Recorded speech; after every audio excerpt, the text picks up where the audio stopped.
My name is Julia, and I'm 59 years young. Honestly, I feel like I'm barely 28. I've always believed that age is just a number, and taking care of yourself is a gift you give to life. My days are filled with healthy meals, invigorating workouts and yoga sessions, and a dedicated skincare routine. Perhaps that's why people often comment on how youthful I appear. My friends say I radiate a special kind of glow, an ageless energy. If I'm being honest, I think that inner radiance comes from savoring the joy in every single day. Not long ago, I received a call from my younger sister, Maria. We've been inseparable since we were kids, despite our contrasting personalities. Maria has always been the spontaneous and passionate one, while I tend to be more organized and thoughtful. But our connection remains as strong as ever. This particular phone call, however, had a different kind of energy to it. The instant I heard her voice, I knew something thrilling was about to unfold. "Julia, you absolutely have to come visit," she exclaimed, her voice bubbling over with excitement. "I can't wait for you to meet Star and spend a few days with me here at the house. Plus, there's so much to do, and John's going to be away for 2 days. I could really use your help, please." I couldn't suppress a smile. Ever since we were little girls, Maria has been completely captivated by horses. I have vivid memories of her galloping around the playground, pretending to ride her imaginary stallion, dreaming of the day she would have a horse of her own. Now, all these years later, her childhood dream had finally come true. She and her husband had purchased a charming house in the countryside and welcomed Star, a magnificent mare rescued from a heartbreaking past, into their lives. "Of course, Maria. You deserve a break from the city, and I can't think of a better place to escape to than your place," I replied, feeling a wave of anticipation wash over me. The journey to the countryside was a delightful experience in itself. Leaving the noise and chaos of the city behind, I found myself immersed in a world of lush green hills, meandering streams, and quaint stone houses that seemed to belong in a fairy tale. The crisp, clean air and the warm sun streaming through the windshield filled me with a profound sense of tranquility. As I drove, I noticed a quaint little antique shop nestled beside a babbling brook, its windows overflowing with curious treasures. I made a mental note to stop by on my way back to the city. The countryside was already weaving its magic around me. It was a balm for the soul, leaving me feeling light and free. When I arrived, Maria was waiting for me on the porch, her eyes shining with joy. "Julia, you're here!" she exclaimed, running to greet me. "And look at you," I joked, like a child with a new toy. The house was charming, small but filled with personal touches that reflected Maria's vibrant personality. Colorful flowers lined the path, and the scent of lavender hung in the air. Behind the house, a small stable housed Star, the mare who had captured my sister's heart. She was every bit as beautiful as Maria had described to me, with a rich brown coat and gentle eyes that inspired trust. When I petted Star for the first time, she responded with a soft whinny. I stroked her mane as Maria recounted how Star had come into their lives. "It was love at first sight, Julia," Maria explained, with a tenderness I had rarely seen in her voice. "When I saw her, I knew. She is so noble, so special. She brings me joy every day." We spent the rest of the day catching up and enjoying the quiet of the countryside. We had lunch on the patio overlooking the vast fields surrounding the property. The sun was shining brightly, and the sound of birdsong completed the idyllic scene. Maria, ever enthusiastic, shared her plans for the place, creating a small herb garden, expanding the stable to adopt another horse, and even organizing horseback rides for the local children. "You have boundless energy, Maria," I said, admiring her zest for life. "I don't know how you do it." "Julia, you are always so elegant, so poised. You are an inspiration to me," she replied, making me blush. That afternoon, I helped Maria with chores around the house. We hung new curtains in the living room, cleaned out the barn, and prepared a simple but delicious dinner. As we worked, we giggled like little girls again, remembering childhood pranks and long-forgotten dreams. It was a reminder of how important it is to cherish the people we love. As night fell, The sky exploded with a million stars. I couldn't remember the last time I had seen a sky so clear and vibrant. We sat on the porch with glasses of wine, silently appreciating the beauty of the night. There was something magical about that moment, something that filled me with gratitude. "Thank you for coming, Julia," Maria said, breaking the silence. "It means a lot to me that you are here." "Thank you for inviting me," I replied sincerely. I needed this more than I thought. When I finally retreated to the small guest room, I felt a sense of calm I hadn't experienced in months. The gentle breeze, the scent of wood, and the distant chirping of crickets lulled me into a deep sleep. I turned off the light, feeling incredibly lucky to have Maria, to be in that quiet place, and to savor those peaceful moments. I didn't know that those seemingly simple, quiet days would mark the beginning of an unexpected chapter in my life, one that would challenge my perceptions of myself and everything I thought I knew. The sun was just beginning to rise when I woke up, casting a soft golden light through the curtains. I glanced at the clock on the bedside table. 6 a.m. Knowing that Maria would still be asleep, I got up quietly, careful not to disturb her. The morning air was fresh and clean, filled with the scent of dew-kissed grass and wildflowers. After washing my face and tying my hair up in a simple bun, I stepped out onto the porch with a light shawl draped over my shoulders. The quiet of the countryside was breathtaking. Everything seemed to have stopped, as if time itself had paused to take in the serenity of the moment. I followed the gravel path that circled the house, heading toward the small stable at the back of the property. The inside of the barn was dark, with only a sliver of sunlight coming through a crack in the wooden wall. The familiar scent of hay and horses filled the air, a comforting mix of earth and life. I wandered through the stables, watching the horses, some already awake and waking up, wagging their tails or nibbling on piles of straw. At the other end of the barn, in a separate stall, I found Midnight, the imposing black stallion Maria had mentioned the night before. "He's still young," she'd said, "but with a strength and energy that will take your breath away."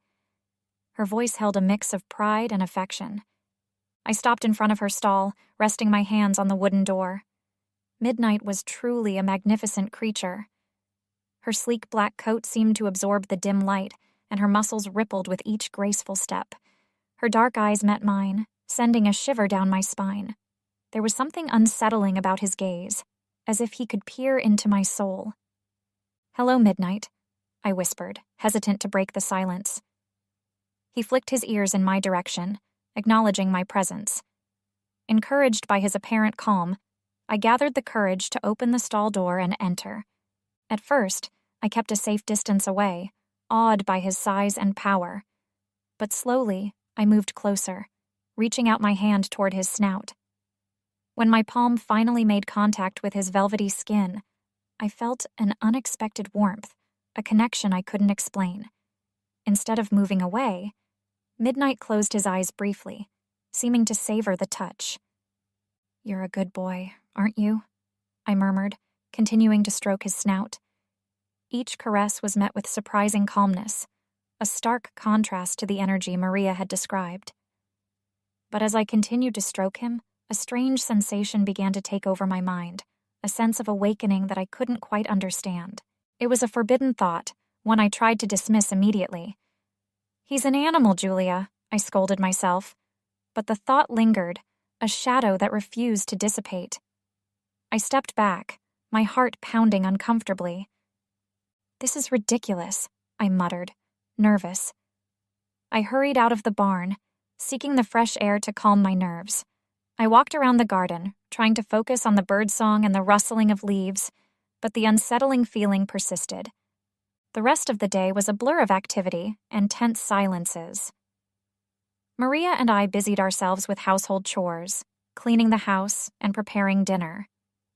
She was in a great mood, chatting about her plans for the garden and a small gathering for the neighbors. I listened, nodded, and smiled, but my thoughts remained stuck in the barn with Midnight. I tried to distract myself with work, but even as I washed dishes or folded laundry, the image of his dark eyes haunted me. Dinner was quiet. Maria, exhausted from the day, retired early, leaving me alone in the living room. I sat by the fireplace, watching the flames dance, my mind racing. I remembered the feel of Midnight's coat, the warmth of her skin, the inexplicable connection we'd shared. Why did it affect me so much? It was a question I couldn't allow myself to consider, but the more I tried to ignore it, the more insistent it became. Finally, I turned off the lights and went to my room. I lay down on the bed, but sleep eluded me. I tossed and turned, my mind plagued by unanswered questions. I closed my eyes, focusing on my breathing, but the image of Midnight kept coming back, a persistent whisper I couldn't silence. It was a feeling I didn't understand, a truth I had to face. But for now, all I could do was wait for the night to bring some semblance of peace. At dawn, a soft knock on my door startled me awake. It was Maria, already dressed and ready to go, a worried expression on her face. "Julia, I have to go into town to meet John. It seems things at work got complicated and he needs help with some paperwork. I'll also pick up some things we need for the house. I don't think he'll be back until tomorrow afternoon," she explained, handing me a fresh cup of coffee. "Will you be okay here alone? I don't want to be in the way." "Of course, Maria. This place is so quiet, I'm sure I'll be fine. Besides, a little solitude will do me good," I replied with a reassuring smile. Maria sighed in relief. "Thank you, Julia. Just one favor. Don't forget to feed Midnight. He needs his hay and water in the afternoon, and make sure he's quiet in the stable. He's a powerful horse, and can be a little unpredictable at times. If anything happens, call me right away." "Don't worry, everything will be under control," I told her. I assured. I spent the morning doing small tasks around the house. I tidied up the kitchen, watered the garden, and read a few chapters of the novel I had brought with me. But as the hours passed, a restlessness grew within me, an anticipation I couldn't explain. It was as if something was calling me, an invisible force pulling me toward the stable. Finally, shortly after lunch, I decided it was time to feed Midnight. I walked toward the stable, a basket of hay in my arms, gravel crunching beneath my feet, wind rustling through the trees. The air inside the stable had that familiar mix of wood, earth, and animals. Midnight stood at his stall, shaking his head restlessly, as if he had been waiting for my arrival. "Hey, boy, here's your food," I said softly, placing the hay in his feeder. He lifted his head, his dark eyes locked with mine. There was an intensity in his gaze, as if he were trying to read my thoughts. I felt a chill run down my spine, a mix of curiosity and wonder. Slowly, I moved closer to him, reaching out to caress his neck. My hand slid into his warm coat, feeling the power beneath his skin. He remained still, accepting my touch with an unexpected calm. Slowly, I surrendered to the inexplicable connection between us, a feeling that defied logic and reason. With each touch, I felt an unspoken invitation from him, a silent understanding that transcended words. Time seemed to stand still. The light filtering through the cracks in the stable walls cast soft shadows around us, creating an almost dreamlike atmosphere. My breathing slowed, my movements became more instinctive. I caressed his neck, his back, my own body responding to his closeness. Midnight leaned into me and a wave of warmth washed over me. It was a strange but deeply natural sensation. The barriers between us dissolved in an act of pure communion. Every touch, every movement felt charged with meaning. It wasn't something I could explain with logic. It was something I felt deep within my soul, a primal, almost spiritual connection that I couldn't ignore. My mind tried to resist, to rationalize what was happening, but my body and heart were already fully immersed in the experience. I moved the stool from the stable and positioned myself on it. My magnificent partner performed masterfully, penetrating me with precision. The initial discomfort quickly gave way to an overwhelming pleasure I had never felt before. When I finally pulled away, I was breathing raggedly and my hands were shaking. Midnight remained calm, eyes closed, his stillness reflecting the intensity of the moment we had shared. I stood there a while longer, staring at him, trying to comprehend what had just happened. Words were at a loss. All I knew was that I had crossed a threshold, and there was no turning back. I left the stable in a daze, my body exhausted from overwhelming emotions. The cool evening air hit my face, bringing a semblance of clarity. I walked back to the house in silence, my steps slow and heavy. Every fiber of my being vibrated with a newfound intensity, as if the encounter with midnight had awakened something dormant within me. Reaching my room, I collapsed onto the bed, still wearing my shoes. Fatigue enveloped me, my body heavy with the weight of the day's events. I closed my eyes, giving myself over to sleep, seeking refuge from the questions and doubts swirling in my mind. I didn't understand what had happened, or what the consequences might be. At that moment, all I wanted was to rest, to let the darkness swallow me whole. The sun was rising when I woke up the next day. I had slept soundly, but the moment I opened my eyes, a whirlwind of thoughts and images from the day before flooded my mind, vivid and overwhelming. I stood up slowly, a shiver running through my body. My body felt different, my inner world a confusing mix of bewilderment and an undeniable attraction to midnight. Downstairs, a cup of coffee helped me clear my head. The house was silent, save for the cheerful chirping of birds outside. I knew the day would be dominated by anticipation of Maria's return that afternoon. Until then, time stretched out before me like an abyss of possibilities. I tried to distract myself with household chores, cleaning the living room, arranging fresh flowers, checking my phone for messages. But nothing could take my mind off midnight. It was as if every corner of my consciousness was filled with her presence. Each passing minute fueled a desire I didn't understand, but could no longer ignore. Finally, around noon, I gave in. It was useless to fight the inevitable. I pulled on a light jacket to shield me from the cold air and made my way to the stable. My steps were slow and deliberate, each a conscious decision leading me towards something forbidden but irresistible. The crunch of gravel and the soft whisper of the wind were the only witnesses to my journey. When I opened the stable door, Midnight was there, as imposing as ever. His powerful figure seemed to fill the entire space, and his dark eyes met mine instantly. I felt a lump in my throat as I approached him, carrying a bale of fresh hay.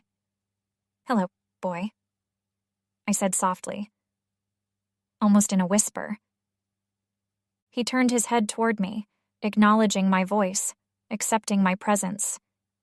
I left the hay in his stable, but I didn't even wait for him to start eating.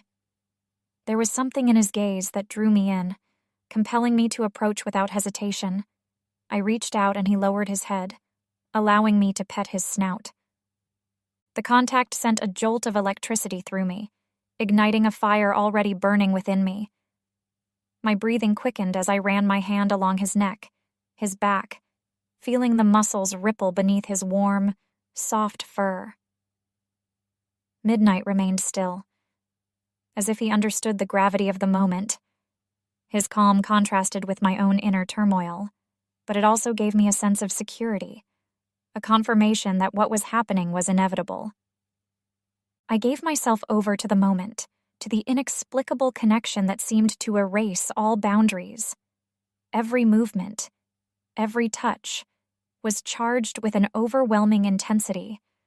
Time and space dissolved, leaving only the feeling of being fully alive, fully present.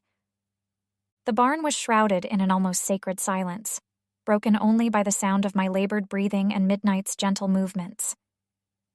I felt the heat rise across my skin as my body responded to a primal impulse I had never experienced so strongly. It was a desire I couldn't contain, a fire that consumed every rational thought. Minutes, or perhaps hours, passed, and the intensity only increased. Every time I thought I had reached the limit, something deeper emerged, dragging me further. Midnight seemed to respond to my every gesture with a calmness and awareness that only fueled my desire. Suddenly, Reality crashed down on me. Maria could return at any moment. I looked at my watch, a chill running through me. There were less than 2 hours until his car pulled into the gravel driveway. The thought of being discovered should have filled me with fear or shame, but surprisingly, I felt neither. It was as if the present moment was the only thing that mattered, everything else fading into insignificance. I knew I was playing with fire, crossing boundaries I shouldn't cross, but I couldn't stop myself. Passion and desire had swept me into a whirlwind I didn't want to escape. Every second that passed was precious, a stolen moment of forbidden bliss. It was a race against time, a desperate attempt to prolong a moment I knew couldn't last. Finally, when my body couldn't take it anymore, I slowly backed away from Midnight. I felt the sweat on my skin, the heat on my cheeks, as I tried to regain my composure. He remained calm, looking at me with those deep, knowing eyes. I touched his muzzle one last time, a silent farewell, before leaving the barn. The cool evening air hit my face as I walked back to the house, my mind reeling, unable to process what had just happened. I went inside, washed my hands and face, and changed my clothes, erasing any evidence of the stable. Maria would arrive any minute, and I couldn't let her suspect anything. I sat in the living room with a cup of tea, trying to calm my racing heart and labored breathing. It had barely been half an hour when I heard the familiar sound of her car's engine. I took a deep breath, composing myself. When Maria walked through the door, I greeted her with a serene smile, as if nothing out of the ordinary had happened. "Julia, it's a relief to be back," Maria sighed, plopping down into a chair and dropping her bag on the table.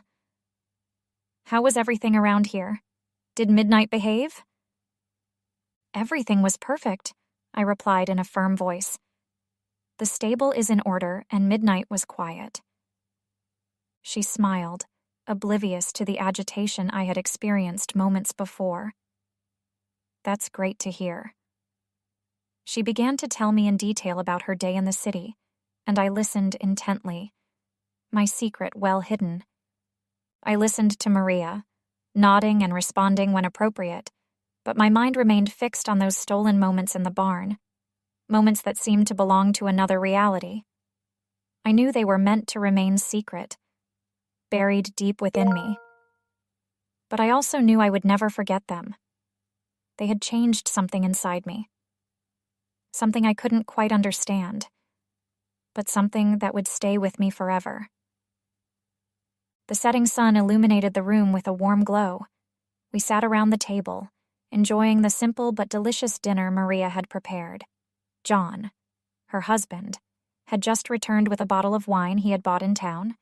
The atmosphere was relaxed, filled with laughter and light conversation. Maria and John discussed their plans for the property, the improvements they wanted to make to the barn, and the small garden Maria had started. I listened intently, occasionally joining in, but my mind was elsewhere. Despite my efforts to appear calm, a weight settled over me, a mix of guilt and tension that I couldn't ignore. Every time Maria mentioned Midnight, a chill ran down my spine. "I think he's been acting a little different since I got back," she commented, a hint of concern in her voice. "I wonder if he sensed my absence." "Maybe you're just imagining things," I offered, trying to sound casual. But I couldn't shake the feeling that I was being watched, that my secret was somehow visible. John, oblivious to my inner turmoil, stood up to refill his wine glass. "This place looks great with the little renovations we've done," he commented. Maria nodded, beaming. "It's been a team effort," she said, looking at me fondly. "And having you here, Julia, has been a gift. You're always so organized and collected. This house feels more complete with you in it." I smiled back, but my heart skipped a beat. The compliment seemed sincere, but I couldn't help but sense something else in her tone, a subtle undertone I couldn't quite decipher. The conversation continued until the wine bottle was empty, and we were all ready for bed. John yawned and got up from the table. "I'm going to sleep," he announced, kissing Maria on the cheek before disappearing down the hall. Maria and I cleared the dishes and cleaned up the kitchen in silence, exchanging casual comments about dinner. "Finally," she said goodnight, and I felt a wave of relief wash over me when I heard her bedroom door close. I needed to be alone, to process everything that had happened, to understand my feelings, and to find a way to move on. Back in the guest room, I changed into my pajamas and lay down, hoping the quiet night would bring some peace. The silence was absolute, broken only by the distant chirping of crickets. I closed my eyes, wanting to sleep, but my mind kept replaying every detail of the past 2 days, every moment in the barn, every sensation. Suddenly, a soft knock on the door startled me. I sat up, my heart pounding. "Who is it?" I asked, even though I already knew the answer. "It's me, Maria," was the reply. I froze for a moment before getting up to open the door. She was standing there in a light nightgown, her hair loose, her face serene, but her eyes had an unreadable expression. "May I come in?" she asked. I nodded silently, stepping aside to let her in. She sat down on the small chair by the window as I made my way back to the bed, sitting on the edge. An awkward silence hung in the air before Maria finally spoke. "I just wanted to talk to you a little before you leave tomorrow. It's been so nice having you here. Julia, I've always admired how calm and focused you are. You inspire me," she said with a seemingly genuine smile. I tried to respond, but she continued before I could speak. "But I've also noticed something about you these past few days. A kind of change, like something's bothering you. Or maybe it's making you more excited than usual. Am I wrong?" Her tone was still gentle, but her words sent a wave of panic through me. I swallowed hard, searching for an answer that wouldn't betray my inner turmoil.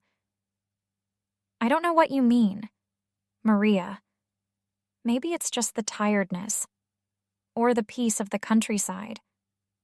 It's a big change from the city," I managed, my voice slightly shaky. Maria watched me for a long moment before rising from the chair and approaching the bed. She sat down beside me, so close I could feel the heat radiating from her body. "Julia, you don't have to hide it. I know what's going on," she whispered. I stared at her, a mix of confusion and terror washing over me. I felt the air escape from my lungs, my chest tightening. "Maria, I don't know what you're talking about," I stammered, my voice betraying me. She smiled, not a mocking smile, but one of understanding. "I know you like midnight, Julia. I saw it in your eyes from day one. And I know what you did with him." My mind went blank. Maria's words hit me like a bolt of lightning, paralyzing me. I couldn't speak. I couldn't move. Heat shot up my neck, and shame and fear consumed me. How did you know?" I finally managed to say. "I saw something," Maria began, but I cut her off, panic rising in my throat. "You followed me?" I blurted out, the accusation hanging in the air. She put a hand on mine, silencing me with a gentle touch. "No, Julia. You don't have to feel bad. I'm not judging you. In fact, I understand you more than you think," she said, her tone so calm it was eerily calm. "Why? Because you too." She paused, her eyes meeting mine. "Ever since I brought him here, I've dreamed about this. That's why I wanted him." Her words stunned me even more. I searched her face for any hint that she was joking, that this was all a cruel misunderstanding, but her eyes were full of sincerity, her confession delivered with a calm that both unnerved and terrified me. I didn't want to tell you, she continued. But when I saw the way you looked at him, I knew you felt it too, and I wanted you to know that you're not alone in this. The silence that followed was unbearable. I couldn't process what I had just heard. My mind was in chaos. A storm of emotions leaving me completely disoriented. Maria slowly stood up, letting go of my hand. It's late. You should rest. You have a long car ride tomorrow. I just wanted you to know the truth before you left.